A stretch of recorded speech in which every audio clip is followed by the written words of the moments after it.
በትግራይ የሚደረጉ ፖለቲካዊ ውሳኔዎች የኢሳያስ ናቸው። ኢሳያስ የደብረ ጽዮን አለቃ ናቸው። በደቡብ ትግራይ የአስተዳደር ለውጥ የተካሄደው ኢሳያስ አዘው ነው። አሁን ደግሞ ኢሳያስ በክረምቱ ጦርነት እንዲደረግ አዘዋል። በትግራይ ክልል አዲስ ወታደራዊና ፖለቲካዊ ውጥረት ማንዣበቡን የሚያመለክቱ መረጃዎች እየወጡ ባሉበት በዚህ ወቅት በዶክተር ደብረ ጽዮን ገብረ ሚካኤል የሚመራው የህወሓት ቡድን በመላው ክልሉ የሚገኙ ትምህርት ቤቶች በአስቸኳይ እንዲዘጉ የሚያስጠብቅ መመሪያ ማውረዱ ታውቋል። ይህ የህወሓት አመራር ያሳለፈው ውሳኔ ሁለት እጅግ አንገብጋቢ ጥብቅ ይዘት ያላቸው አዋጆችን ያካተተ ሲሆን የመጀመሪያው ክልሉን በአስቸኳይ ጊዜ አዋጅ ለመምራት መዘጋጀቱ ሲሆን ሁለተኛው ደግሞ በ20 ቀናት ውስጥ በመላው ትግራይ የሚገኙ ትምህርት ቤቶች ሙሉ በሙሉ እንዲዘጉ ማድረግ ነው።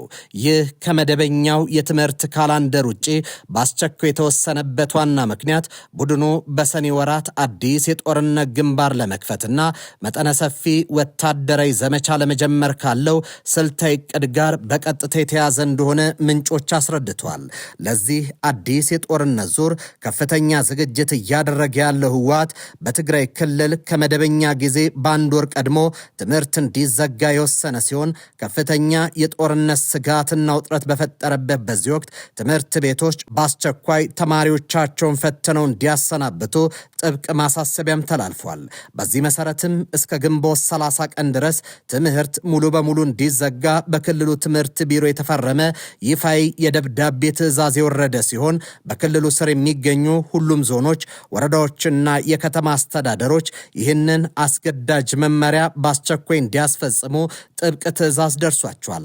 ይህ ስልታዊና ወታደራዊ ይዘት ያለው ውሳኔ የተላለፈው ደብረ ጽዮን ገብረ ሚካኤል የጠቅላይ ሚኒስትር አብይ አህመድን የፖለቲካ ውሳኔ ወደ ጎን በመተው ጀነራል ታደሰ ወረደን ከመዋቅሩ ካስወገዱና የህወሓትን ቁልፍ የደጀን ቢሮ ሙሉ በሙሉ ከተቆጣጠሩ በኋላ መሆኑ የጉዳዩን ስትራቴጂያዊ ክብደት ከፍ ያደርገዋል።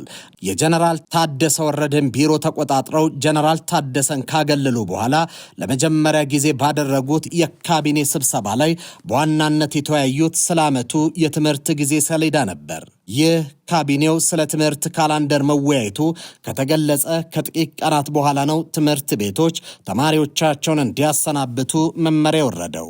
ክልሉ ከፍተኛ የፖለቲካና የውስጥ ውጥረት ውስጥ በገባበት በዚህ ወሳኝ ወቅት የዓመቱ ትምህርት ከመደበኛ ጊዜ አንድ ወር ቀድሞ እንዲዘጋ መወሰኑ በነዋሪዎችና በቤተሰቦች ዘንድ አዲስ የደም አፋሳሽ ግጭት መቀስቀስ ስጋቱን በከፍተኛ ደረጃ ከፍ አድርጎታል። በአሁኑ ወቅት ትምህርት ቤቶች በተሰጣቸው ማሳሰቢያ ያዘለና አስገዳጅ መመሪያ መሰረት ከመደበኛ የዓመቱ ዕቅድ ውጪ ለተማሪዎች ድንገተኛ ፈተናዎችን በማዘጋጀት ግንቦት 30 ላይ ሙሉ በሙሉ ለመዝጋት እየተጣደፉ ይገኛሉ።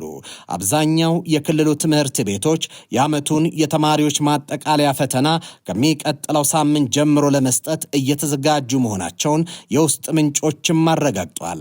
የዓመቱን ትምህርት ገና ሙሉ በሙሉ ያላጠናቀቁና ሳይዘጋጁ ድንገተኛ ፈተና ወስደው ትምህርት ቤት እንዲለቁ የተደረጉ ተማሪዎች ሁኔታ በወላጆች በኩል ታላቅ ድንጋጤና ስጋት ፈጥሯል።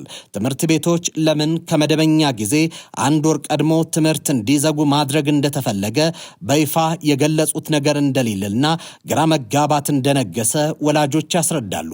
ምንም እንኳ ትምህርት ቀድሞ ለመዝጋት ከመንግስት መዋቅሩ በቀጥታ የተሰጠ ይፋዊ ምክንያት ባይኖርም በህብረተሰቡ ውስጥ የተሰሙ ተባራሪና ስልታዊ መረጃዎች እንዳሉ ወላጆች ይናገራሉ። ይኸው ስልጣኑን በኃይል የተቆጣጠረው የህወሓት አመራር ትግራይ አዲስ የህልውና አደጋ ስላጋጠማት የመከላከል እርምጃ ለመውሰድና ከተት ለማወጅ ሁሉም የህብረተሰብ አካል መዘጋጀት አለበት በሚል የውስጥ ፕሮፓጋንዳ እየተሰራ ነው። ከዚህ የትምህርት መዘጋት ጎን ለጎን ህወሓት በፕሪቶሪያ የሰላም ስምምነት መሰረት ትጥቅ አስፈትቶ ያሰናበታቸውን የቀድሞ ተዋጊዎቹን ጨምሮ በተለያዩ የክልሉ አቅጣጫ በከፍተኛ ሁኔታ ኃይል እያሰባሰበና እያደራጀ ይገኛል። በአንዳንድ የትግራይ አካባቢዎች ወጣቶችን በገዢው ቡድን አስገዳጅነት ለውትድርና በግዳጅ እየመለመለ መሆኑን የሚያመላክቱ መረጃዎችና ሪፖርቶች በተደጋጋሚ የወጡ መሆናቸው ይህ የትምህርት ቤቶች መዘጋት ለቀጣዩ ትልቅ ወታደራዊ ግጭት የሰው ኃይል ማሰባሰቢያ ስትራቴጂ አካል መሆኑን በግልጽ ያሳያል። ሰላምታችን በያላችሁበት ይድረስ። ይህ መሃል ሚዲያ ነው። የሰሜኑን ትኩሳት እየዳሰስን አብረናችሁን ቆያለን። አብራችሁን ቆዩ። ብዙዎች ወደውታል፣ ብዙዎች ይፈልጉታል፣ የብዙዎች የመጀመሪያ ምርጫ ሆኗል። የስኬታማ ሰዎች የዘመን ሕይወትን ለሚሹና በልዩነት ለመኖር የሚፈልጉ ሰዎች የሚመርጡት ልዩ ስፍራ ነው። ታላቅ የህንፃ ጥበብ፣ ዘመን ተሻጋሪ ጥራት፣ በአይነቱ ልዩ የሆነ የኑሮ ዘይቤ፣ ብዙዎች ሲመኙት የነበረ ሕይወት ከምኞት ባሻገር እውን ሆነ። በኢትዮጵያ ለመጀመሪያ ጊዜ ዓለም አቀፍ ስታንዳርድ ያለው ትክክለኛ ለክሽርስ ላይፍ ስታይል የሚያገኙበት ግዙፍ የመኖሪያ መንደር እዚሁ መዲናችን አዲስ አበባ ከወዳጅነት ፓርክ አጠገብ ከሼራተን ሆቴል ፊት ለፊት በአሚባራ ፕሮፐርቲስ የተገነባ ነው። ለሽያጭ አወጣናቸው ከባለ 1 መኝታ እስከ ባለ 4 መኝታ እንደዚሁም ለክሽሪየስ ፔንት ሃውሶች ሲሆኑ በዓሉን በማስመልከት ለጥቂት ቀናት የሚቆይ ከ1 ሚሊዮን እስከ 7.4 ሚሊዮን ብር የሚደርስ ቅናሽ ማዘጋጀታችንን ስንገልጽ በደስታ ነው። ሳያመልጡ ፈጥነው ይመዝገቡ፣ ይጠቀሙበት፣ ይገባውታል። ለበለጠ መረጃ በ0922 82 36 71 ደውሉ። አሚባራ ፕሮፐርቲስ። የቀድሞ ጠላቶች ዛሬ በአዲስ ስልታዊ ጥምረት ተገናኝተዋል። በአስመራና በመቀሌ መካከል የተጠነሰሰው አደገኛ ሴራን ኢትዮጵያን የት ሊያደርሳት ይችላል? የቀይ ባህርን መዳረሻና ኢትዮጵያን ሉዓላዊነት ማዕከል ያደረገው የጂኦፖለቲካዊ ውጥረት አሁን ወደ አደገኛ መድረክ እየተሸጋገረ ነው። ትናንት በደም አፋሳሽ ጦርነት ሲተላለቁ የነበሩ ሻዕቢያና ህወሓት ዛሬ በጋራ ጠላት የፈረጁትን የፌዴራል መንግስት ለማዳከም ያልተለመደ የጥቅም ትስስር ፈጥሯል። ይህ ስልታዊ ጥምረት እንዲሁ በአጋጣሚ የመጣ ሳይሆን በኢትዮጵያ ስልጣንና በክልላዊ በላይነት ዙሪያ የሚሽከረከር ከፍተኛ የፖለቲካ ቁማር ነው። በአስመራ በኩል ያለው ስሌት ግልጽ ነው። ጠንካራና የተረጋጋች ኢትዮጵያ ለኤርትራ የህልውና ስጋት እንደሆነች የሚያምኑት ኢሳያስ አፈወርቂ አስተዳደር በውስጡ ችግር የምትታመስ ኢትዮጵያ ማየት የመጨረሻ የፖሊሲ ግቡ ነው። ለዚህም ነው በመቀሌ የሚገኘው የህወሓት ቡድን የፌዴራል መንግስት እንዲናጋ የሚያደርገውና ድጋፍ የሚያቀርበው። በሌላ በኩል በውስጥ ቀውስና በፖለቲካ መገለል ውስጥ ያለው የህወሓት አመራር ከኤርትራ ጋር የሚፈጥረው ጥምረት ለራሱ የህልውና ዋስትናና የጦር መሳሪያ አቅርቦት ቁልፍ እንደሆነ ያምናል። እንዲያውም በቅርቡ በትግራይ ክልል የታየው የተማሪዎችን በግድ የማሰናበትና የወጣቶችን የወታደር ቅስቀሳ ይህንን ጦርነት ዝግጅት በግልጽ የሚያሳብቁ ምልክቶች ናቸው። የዚህ የጥምረት ጦርነት ዝግጅት በሶስት መሰረታዊ ምሰሶች ላይ የተገነባ ነው። የመጀመሪያው የፕሮፓጋንዳ ማዕከል ሲሆን የፌዴራል መንግስቱን በጠላትነት መሳል፣ የህዝብን ስሜት መቆጣጠር ነው። ሁለተኛው ወታደራዊ ዝግጅት ነው። ሻዕቢያ በሎጂስቲክስ እና በስልጠና፣ ህወሓት ደግሞ በሰው ኃይልና በተዋጊነት ወደ አንድ የጋራ ጦር ሜዳ እየገቡ ነው። ሶስተኛውና እጅግ አደገኛው ደግሞ ዲፕሎማሲያዊና ኢኮኖሚያዊ ማዳከም ስትራቴጂ ነው። የፌዴራል መንግስቱን በኢኮኖሚ ለማዳከም የሚደረጉ የውስጥና የውጭ ግፊቶች ከዚህ ጋር በጥብቅ የተያዙ ናቸው። ነገር ግን ይህ የጠላቴ ጠላት ወዳጄ ነው መርህ የተገነባበት የትብብር ጥምረት እጅግ ተሰባሪ ነው። ሁለቱ ወገኖች የራሳቸውን የፖለቲካ አጀንዳ ያላቸውና እርስ በርስ የሚጠራጠሩ መሆናቸውን ይህን የጋራ ዝግጅት በኢትዮጵያ ላይ ከፍተኛ ቀውስ ሊፈጥር ቢችልም በራሱ በጥምረቱ ላይ ትልቅ ስጋት ነው። የኢትዮጵያ መንግስት በበኩሉ ይህንን የሁለቱን ወገኖች ህብረት እየተከታተለ ያለበት መንገድና የሚያደርገው የደህንነትና ወታደራዊ ዝግጅት በቀጣዮቹ ወራት የሀገሪቱን የሰላም ሁኔታ የሚወስኑ ይሆናሉ። የቀይ ባህር የጂኦፖለቲካ ጥምረት የውጭ ኃይሎች ጣልቃ ገብነትና የውስጥ የፖለቲካ ቁርሾች ሲደመሩ ኢትዮጵያ በታሪኳ ካለችባቸው አስቸጋሪ ወቅቶች መካከል አንዷ ላይ እንድትገኝ ያደርጋታል። የሻዕቢያና የህወሓት ትብብር ለሰላም ሳይሆን ለቀጠናው አለመረጋጋት የተሰላ መሆኑ ግልጽ ነው። ሆኖም ለኢትዮጵያ አማራጭ ይህንን ውስብስብ ሴራ በስትራቴጂያዊ ጥበብና በብሔራዊ አንድነት መመከት ብቻ ይሆናል።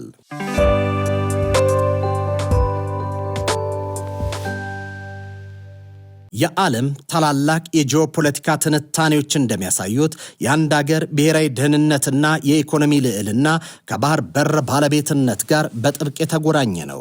የኢትዮጵያ መንግስት በቅርቡ ያነሳው የቀይ ባህር ተደራሽነትና የባህር በር ጥያቄ በቀጠናው ላይ ትልቅ የፖለቲካ ርዕደ መሬት የፈጠረ ሲሆን ይህንንም ተከትሎ አዲስና እጅግ አደገኛ የሆነ የስትራቴጂያዊ ከበባ ስትራቴጂክ ኢንሰርክልመንት ጥምረትን የፈጠረ ሆኗል። ይህ የግብጽ የኤርትራና የህወሓት ኃይሎች የፈጠሩት በቀጥታም ሆነ በተዘዋዋሪ የተሳሰረ የዓላማ ጥምረት የኢትዮጵያን የባህር በር ባለቤትነት ህልም ለማጨናገፍና ሀገሪቱን በውስጥ ቀውስ ጠርንፎ ለማስቀረትም ያለመ ነው። በቀይ ባህር ጂኦፖለቲካ ላይ ኢትዮጵያ የባህር ኃይልና የንግድ ልዕልናን እንዳታገኝ ማረጋገጥ የግብጽና የኤርትራ የጋራ ፍላጎት ነው። ግብጽ የህዳሴውን ግድብ ተከትሎ ያጣችውን የኃይል ሚዛን ለመመለስ ኢትዮጵያ በቋሚ የውስጥ ትርምስ ውስጥ ማቆየት ትፈልጋለች። ጠንካራና የባህር በር ያላት ኢትዮጵያ ለካይሮ የውሃ ፖለቲካ የበላይነት የመጨረሻው ምዕራፍ መዝጊያ መሆኗን ጠንቅቃ ታውቃለች። ኤርትራ በበኩሏ የራሷን ጂኦግራፊያዊ አቀማመጥ እንደ ብቸኛ የመደራደሪያ ካርድ የምትቆጥር በመሆኗ ኢትዮጵያ ሌላ የባህር በር አማራጭ እንድታገኝ አትፈልግም። ኢትዮጵያ ወደብ አልባና ጥገኛ ሆና እንድትቀጥል በውስጥ ደግሞ የተዳከመ ማዕከላዊ መንግስት እንዲኖር ትሻለች። በመሬት ላይ እርስ በርስ የማይጣጣሙና ደም አፋሳሽ ታሪክ ያላቸው የህወሓትና የፋኖ ኃይሎች ማዕከላዊ መንግስት ለማዳከም በሚደረገው ጦርነት ውስጥ ለውጭ ኃይሎች ክፍተት ፈጥረዋል። የውጭ ኃይሎች እነዚህን የውስጣዊ ታጣቂዎች በሎጂስቲክስ በስልጠና ወይም በፕሮፓጋንዳ በመደገፍ የኢትዮጵያ መከላከያ ሰራዊት በተለያዩ ግንባሮች እንዲወጠርና ሀብት እንዲያባክን እያደረጉ ናቸው። ይህ የውስጥ ጦርነት መንግስት የባህር በር ጥያቄውን በዲፕሎማሲያዊ መንገድ ለማስፈጸም የሚያስፈልገውን የፖለቲካ መረጋጋትና አቅም ሙሉ በሙሉ ይበጦብጧል። ይህ ውስብስብ ጥምረት የኢትዮጵያን የባህር በር ስትራቴጂ በሶስት አቅጣጫዎች ይመቷል። በሁለት ትላልቅ ክልሎች ትግራይና አማራ የጸጥታ መደፍረስ ሲኖር የኢትዮጵያ መንግስት በዓለም አቀፍ ማህበረሰብ ዘንድ ያለውን ተሰሚነት የመደራደር አቅም እንዲያጣ ኤርትራ ይህንን አስባ እየሰራች ነው። እንደ ሶማሊያ ያሉ ጎረቤቶችም የኢትዮጵያን የውስጥ ችግር አይተው በቀላሉ የውጭ ኃይሎች መጠቀሚያ እንዲሆኑ ድፍረት እንዲሰጣቸውም በግብፅና በኤርትራ በኩል እየተሸመነ ያለው ሴራ ይህንን ግብ አድርጎ በመንቀሳቀስ ላይ ነው። የባህር በር ለመልማት ወደቦችን ለመግዛትና የባህር ኃይል ለመገንባት ግዙፍ ካፒታል ይጠይቃል። ይሁን እንጂ በአራትዮሹ ጥምረት ምክንያት መንግስት በጀቱን ወደ ጦርነት ኢኮኖሚ እንዲያዞር ስለሚያስገድድ የስትራቴጂያዊ ፕሮጀክቶች አፈጻጸም ይስተጓጉላል። ይህ ትስስር ኢትዮጵያን በቀጠና ውስጥ አግልሎ የቀይ ባህርን ጉዳይ የግብፅ የኤርትራና ተባባሪዎቿ ብቻ አጀንዳ ለማድረግ ያለመ ነው። የአስመራ የካይሮ የህወሓት ትስስር በቀጥታ የፈረሙት የቃል ኪዳን ሰነድ ባይኖርም በተግባር ግን የኢትዮጵያ ጂኦፖለቲካ ዳግም ትንሳኤና የባህር በር ባለቤትነትን ለማምከን እየተሰራ ያለ አደገኛ ማዕበል ነው። የኢትዮጵያ መንግስት ይህንን ከበባ ለመስበር ከወታደራዊ ጥንካሬ ባሻገር ከፍተኛ የፖለቲካ ብስለትና ስትራቴጂያዊ የዲፕሎማሲ ጥበብን እየተጠቀመ ይገኛል። ብዙዎች ወደውታል፣ ብዙዎች ይፈልጉታል፣ የብዙዎች የመጀመሪያ ምርጫ ሆኗል። የስኬታማ ሰዎች የዘመን ህይወትን ለሚሹና በልዩነት ለመኖር የሚፈልጉ ሰዎች የሚመርጡት ልዩ ስፍራ ነው። ታላቅ የህንፃ ጥበብ፣ ዘመን ተሻጋሪ ጥራት፣ በአይነቱ ልዩ የሆነ የኑሮ ዘይቤ፣ ብዙዎች ሲመኙት የነበረ ህይወት ከምኞት ባሻገር እውን ሆነ።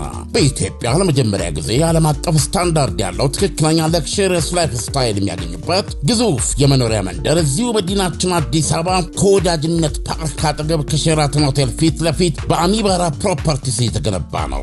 ለሽያጭ አወጣናቸው ከባለ አንድ መኝታ እስከ ባለ 4 መኝታ እንደዚሁም ለክሽሪየስ ፔንት ሃውሶች ሲሆኑ በዓሉን በማስመልከት ለጥቂት ቀናት የሚቆይ ከ1 ሚሊዮን እስከ 7.4 ሚሊዮን ብር የሚደርስ ቅናሽ ማዘጋጀታችንን ስንገልጽ በደስታ ነው። ሳያመልጡ ፈጥነው ይመዝገቡ፣ ይጠቀሙበት፣ ይገባውታል።